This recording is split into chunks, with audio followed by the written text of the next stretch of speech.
just yet. We're still into the wee early morning of the weekend. Alright, so I haven't come on here in a while for a Saturday, but you know the deal. When the time allows, when the energy allows, Saturday is often a really good time to come on and share with you. Alright, I'm going to go ahead and read from the Qur'an, do a little Saturday message, and then I will get into part 6 of Chronicles, First Chronicles, finishing up the genealogy. So I'll have that ready for you. You can also open the Excel and take a look at it. We'll talk about that in a second. Alright, let's go ahead and begin here. In the name of Allah, most gracious, most merciful.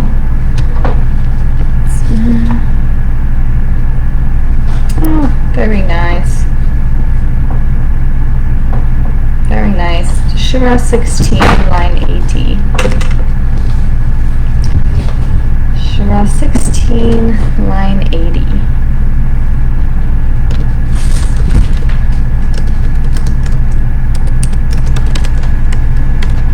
Okay, and Surah 16 is An-Nahl, which means the bees.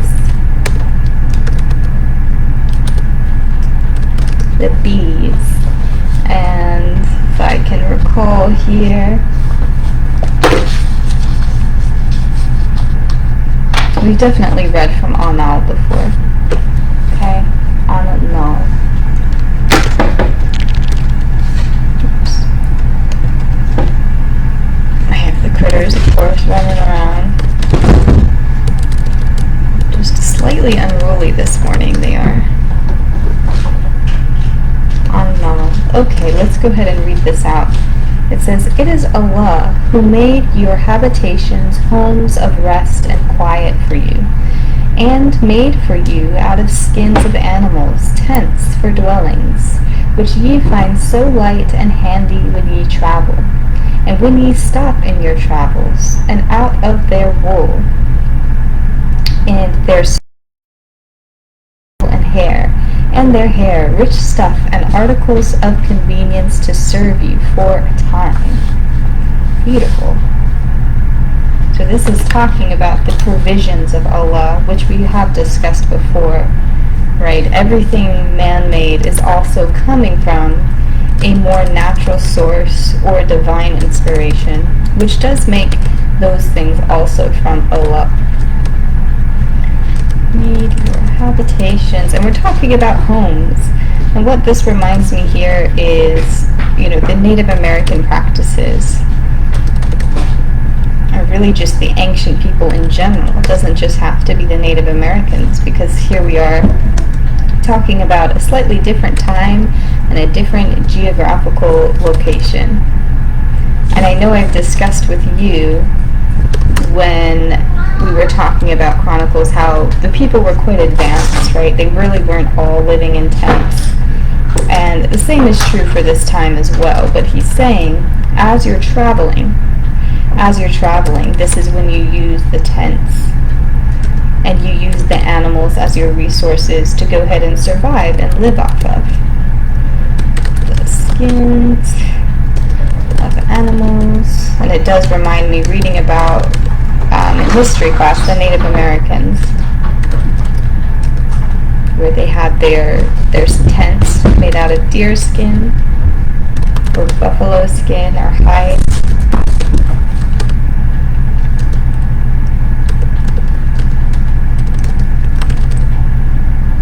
Light and handy.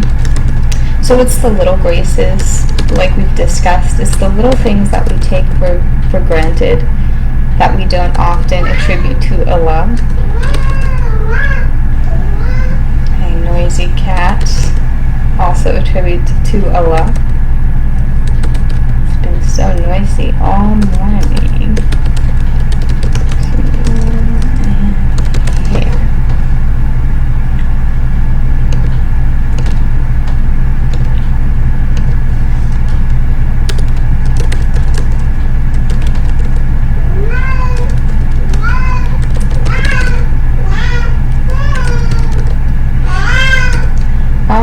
Excuse me.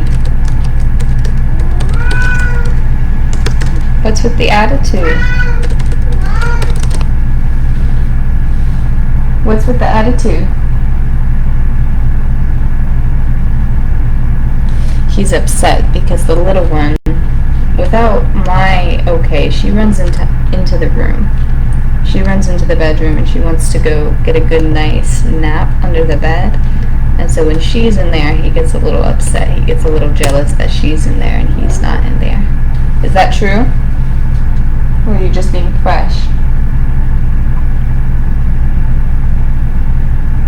You gotta relax. Okay. Alright. So how much have we evolved to? This is also a component. How much have we evolved, right? We still actually use wool, right? And soft fibers between wool and hair. Rich stuff and articles of convenience to serve you for a time. So thinking about a rich, luxurious fabric, we have things like cashmere, linen, silk, cotton, linen, things like that. All of these provided by Allah, okay? So again, I'm not going to expound upon this too much because it's pretty self-explanatory, this line. How we have things nice, right? We have things luxurious. There are pleasures. There are conveniences. There are, hey, there are pleasures. There are conveniences. There are things on this earth to make our lives easy. Okay, easy, pleasant, cozy, right? It says here, who made your habitations home? Excuse me, who made your habitations? It is Allah who made your habitations homes of rest. Okay, there we go. Homes of rest and quiet. Homes of rest and quiet for you. Some more quiet than others. It is Allah who made your habitations homes of rest and quiet for you, and made you out of the skins of animals tents for dwellings, which you find so light and handy when you travel. Okay? So the convenience, the comfort, we can attribute that to Allah. We will attribute that to Allah and no one else. Of course, we think about the ingenuity of man and how, oh, I'm so wise, I'm well prepared, I'm equipped. But remember, convenience and comfort attributed to Allah.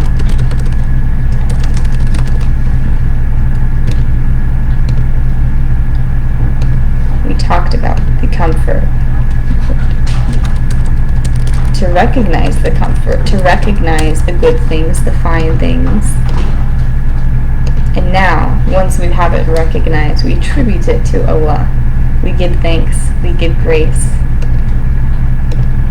We multiply our feelings of gratitude and those feel-good feelings, we multiply that so it stretches beyond just ourselves.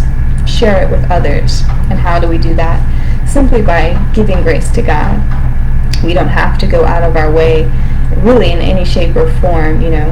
It's nice to be kind to our neighbors and such, but we really don't have to go too much out of our way. It's very, very much as simple as just giving gratitude to Allah, right? Make sure it's specific. Again, because if we give gratitude, we have these feelings of gratitude, right? Who is that for? Make sure it's specific and you're directing it to Allah and no one else, okay? No one else is worthy of worship. No one else is worthy of the gratitude. Even it's good to be kind to yourself and it's good to be thankful for yourself. But who put you in the body that you are in? Who put you and who gave you the abilities to do what you do? So really everything, right? Convenience and comfort attribute to Allah, and everything else in between, as we have discussed. It's very necessary if you do want to continue to receive these good feelings, these good conveniences, and if you want to continue to share that with others, right? And make sure that everybody else also feels this convenience and this comfort. Just the gratitude to Allah. It's very important. Let's see what I have. The little guys. Oh, they're wrestling on the windowsill. Okay. Alright. Well, God bless you guys. I'll be on here in just a short second. The section that I'm reading in Chronicles, First Chronicles, is short. It's not that long, as we were just going through the names. I won't really have to talk about too much, but you will not be seeing me. I will share the spreadsheet just to show you where we're at, and I should share the link as well. So that will be in the comments when I do that.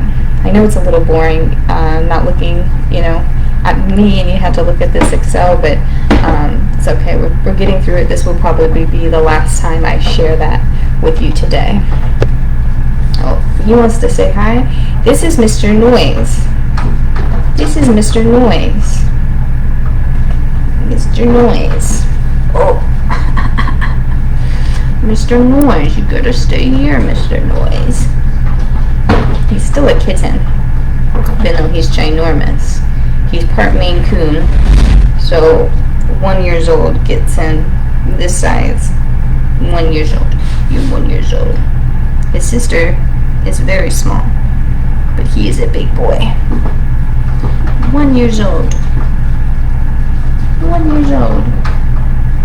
He's trying his best not to make eye contact. You just want attention on the internet. Yes, he enjoys this. He enjoys it. Would you? Go out. Go ahead. Yeah. The ruckus. Sorry for your ears. I'll catch you in just a second. I'll be back.